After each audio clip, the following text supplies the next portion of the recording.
The enemy is desperately resisting, but we are still moving forward, says an officer of the 810th Marine Brigade of the Black Sea Fleet with the call sign Botsman, fighting in the Kursk region.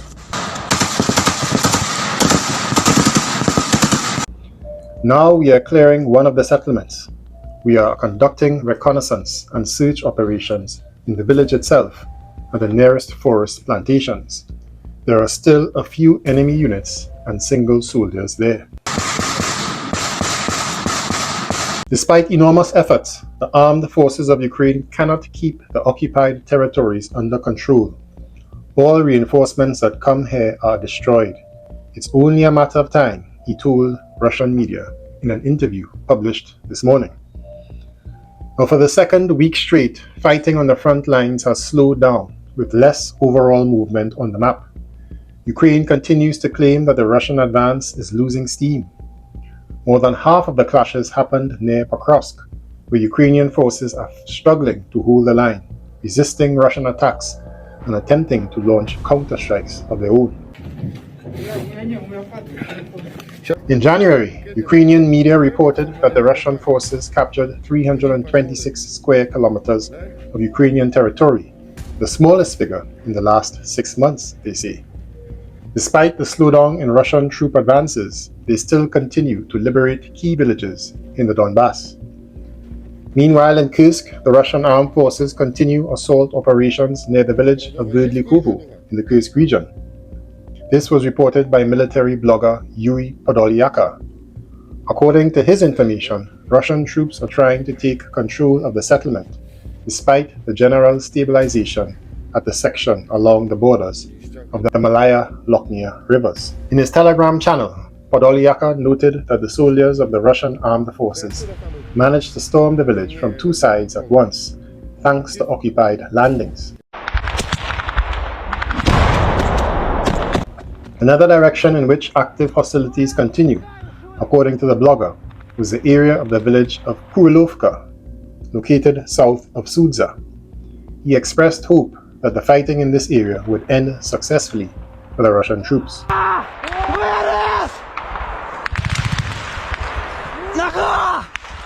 Even more interestingly in Kursk is a report from the Russians. The Ministry of Defense stated that earlier that day, a Russian Mi-28NN disrupted the rotation of units of the armed forces of Ukraine in the border area of the Kursk region. The helicopter managed to disrupt the enemy's rotation, acting as part of a mixed tactical group. Army aviation pilots launched missiles at the specified coordinates, as a result of which they destroyed armored vehicles and personnel of the armed forces of Ukraine. So today's video will be a full frontline update for the week of the 29th of January to the 5th of February. We will cover the post-Kurokovo, Pokrovsk, Kupyansk, Chasiv Yar, as well as the Kursk sectors. In summary, the Russian offensive has slowed, but they still succeed in capturing key villages, particularly in the Pokrovsk and Kupyansk front. Chasiv Yar is about to see the same fate as Toretsk. Now before we proceed, check out my channel membership guide video in the end screen and see the exclusive content and footage that I post for the membership community, and consider joining and supporting this channel. And let's get into it.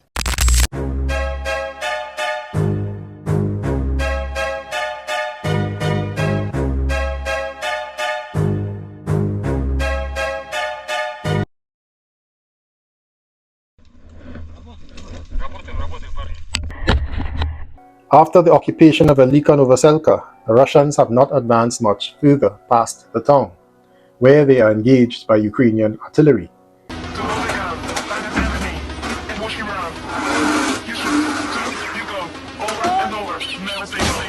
Notably, Ukrainian media claims that the artillery has recently seen a significant replenishment of its ammunition supplies. The number of clashes in this section of the front has decreased as well. The Russians are likely regrouping. Some of their forces are being redeployed to the Pokrovsk sector, while others are preparing for new offensives. It is likely they will focus on bypassing Velika Novoselka, particularly from Rivnopil towards Novosilka on the left flank, and from Rozdolny toward Bogatyr on the right. At least this week, their activity has been concentrated in these areas.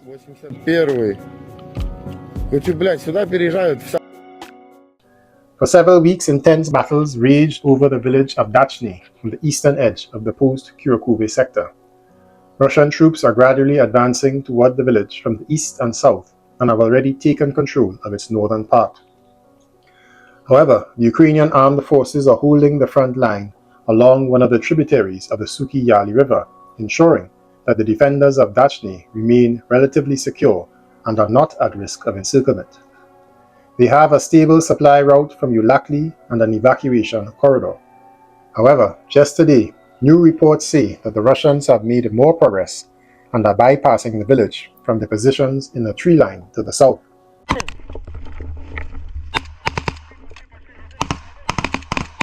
Reaching a graveyard and two adjacent tree lines.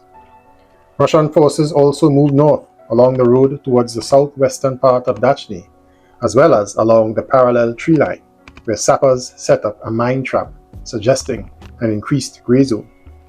Thus, with this latest advance, it now seems that Ukrainian forces stationed west in Dachne are now at risk of being hit from behind. Nevertheless, the durability of the Ukrainian position in the post-Kursk sector depends on how long Ukrainian forces can hold the defense in Andriivka. Fierce fighting is ongoing for control of this village. For several weeks, the Russians have been trying to establish a foothold on the eastern outskirts, building up enough forces to launch a full-scale offensive. The areas of their concentration are marked on the map.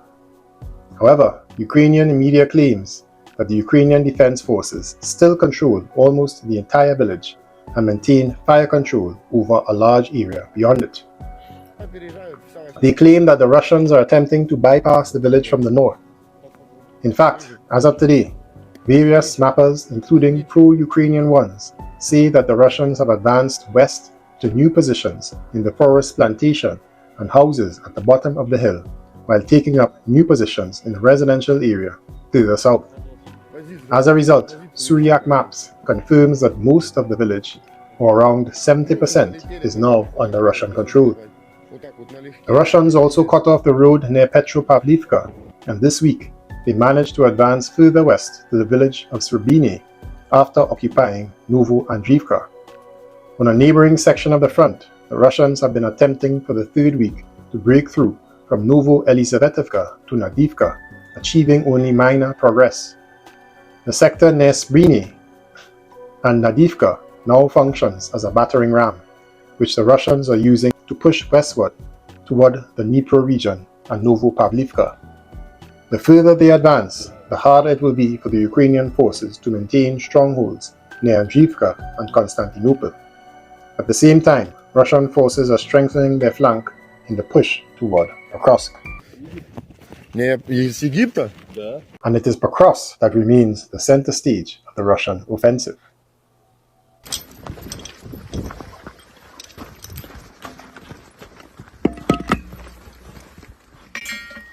Despite over 450 clashes along both flanks and a 50-kilometer stretch of the Pokrovsk front this week, the Russian advance has been minimal. Reportedly, the Ukrainian Defense Forces, after a change of command and some regrouping, have managed to establish an effective defense and carry out local counterattacks. This, however, may be too late to save the city. On the left flank, the Russians, according to some Ukrainian sources, have been fighting for the village of Kotliny for the third week. They say that they have captured most of the settlement, but still cannot take it fully. This is disputed by even pro-Ukrainian sources, like German journalist Julian Rupke, who mentioned that the good news for Ukraine in this sector was that after capturing Kotliny on January 17, the Russian advances have been very small, which confirms my assessment of this past week. The Ukrainians say that their troops continue to make mechanized assaults toward the village. The Ukrainian Defense Forces also launched several attacks near Dachne, where they claim that the Russian troops achieved almost nothing despite the significant resources they expended in the fighting. In fact, some of the heaviest battles are ongoing for this village.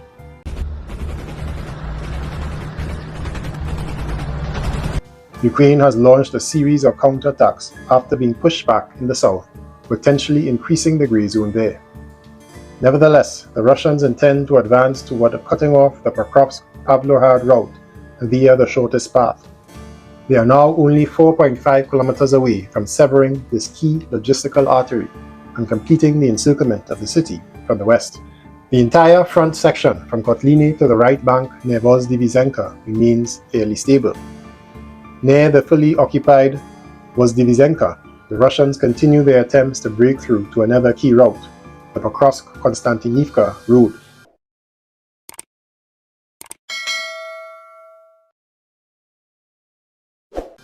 Which they have partially gained fire control over.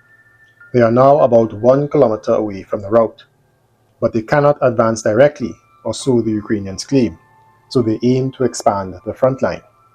To do so, Russian troops are trying to break through to the route via the village of Baranivka, where fierce battles occurred this past third week. Ukrainian media maintained that control of the northern outskirts of the village for the most of the week belonged to the Ukrainians, while the Russians advanced towards the route and moved beyond Baranivka from the western side. However, as of today, as reported by RIA Novosti, citing the Russian Ministry of Defense, the Russians have captured Baranivka. In Toretsk, the city has fallen, though the Ukrainians hold positions on its outskirts. There were almost no changes on the map over this past week, except for minor advances in Nelipivka, where the front line has been shifting between Nelipivka and Leonidivka for months. Urban battles continue in the northern outskirts of Toretsk, around the Toretsk mine and the village of Krymsky. It is admitted by Ukrainian media that the defense forces will not be able to hold the remnants of this city for long, but each day gained allows them better preparation for the defense of Konstantinivka.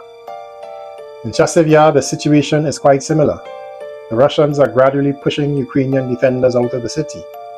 Over the past week, they have captured several northern districts, advanced in the tree line south of the city center, and intensified their assault along the road to Sukhotny in an attempt to bypass Chasiv Yar and break through directly to Konstantinivka. Ukrainian military observer Denis Popovich commented on the situation in Chasiv Yar on Ukrainian media today, and I quote, "Regarding Chasiv Yar, which belongs to the Kramatorsk direction, this direction has nothing to do with Pokrovsk. However, Russians are also advancing in Chasiv Yar. We should consider Chasiv Yar together with the Toretsk direction. One way or another, these will be bridgeheads for a further offensive on Konstantinivka. Chasiv Yar has been held for over a year. Active fighting began outside the town after Avdiivka fell. In the battles for the town, the Russian army lost a very large number of resources and manpower. However, armed forces of Ukraine will probably have to withdraw. There are fewer and fewer opportunities left to organize the defense of Chasiv Yar because the town has been destroyed," he concluded.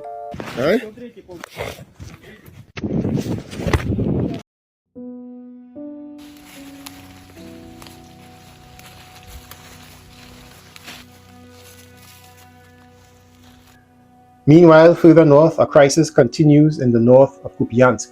Ukrainian forces failed to stop the Russians, who once again crossed the Oskil River and reoccupied Novominsk for the second time. This has allowed Russian forces to establish another bridgehead, aiming to link up their troops, expand their control zone, and stabilize it for the potential deployment of armored vehicles to the right bank.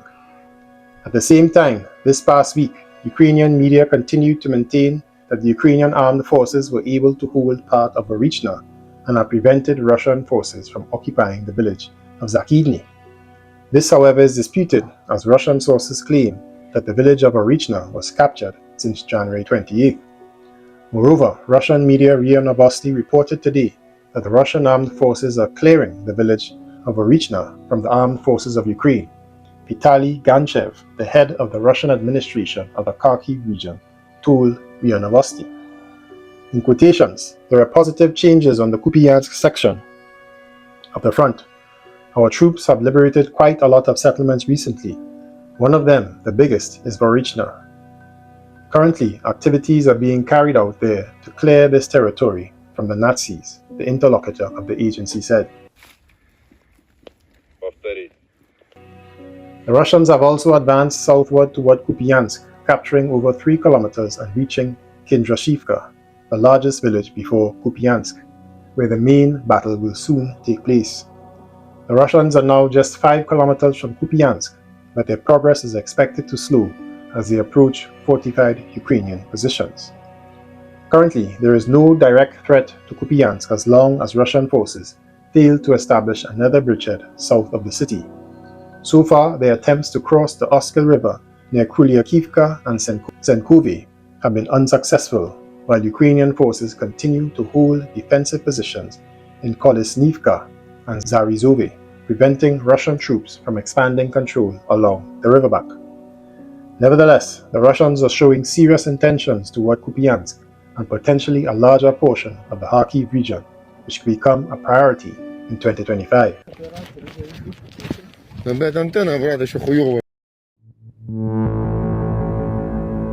Pero muchachos, ¿cómo se sintió en el trinchera? Bendecido, bendecido. Excelente, gracias. ¿Seguro? Excelentemente bien. But meanwhile in Kursk, Russian blogger Yuri Podolyaka, along with TASS media, reported that the Russian military has advanced on the southern outskirts of Berdlikovo in the Sudzhansky district of the Kursk region. According to their data, the armed forces of the Russian Federation cleared part of the forest near the settlement near Sudza. It is noted that persistent fighting continues in the forest strips of the Sudzhansky district, as well as the approaches to Malaya Lochnia. And lastly, a Russian serviceman by the call sign of Botsman commented that the Ukrainians are now sending bait to Kursk. In quotations, when our fighters take enemy positions, we often find documents from which it is clear that many soldiers arrived here a week ago and were mobilized just 3 weeks before that, Botsman notes. Of course, those who do not feel sorry for from the territorial defense are sent to the forefront.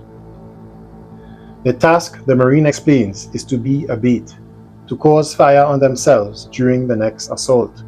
So the Ukrainian enemy reveals our firing points and brings artillery and drones. Then the more prepared units try to hit the flanks, but it doesn't bring success to them, he claims. The territorial defense is not provided. On the radio, we hear them reporting a large number of wounded, asking to be taken out, but they are just ordered to hold on. But the units of the Special Operation Forces, which are actively used there, are sent to rest and replenish every 3 months. In general, the personnel of the mobilized are not protected, Botsman concludes. Даю питание. Взлет!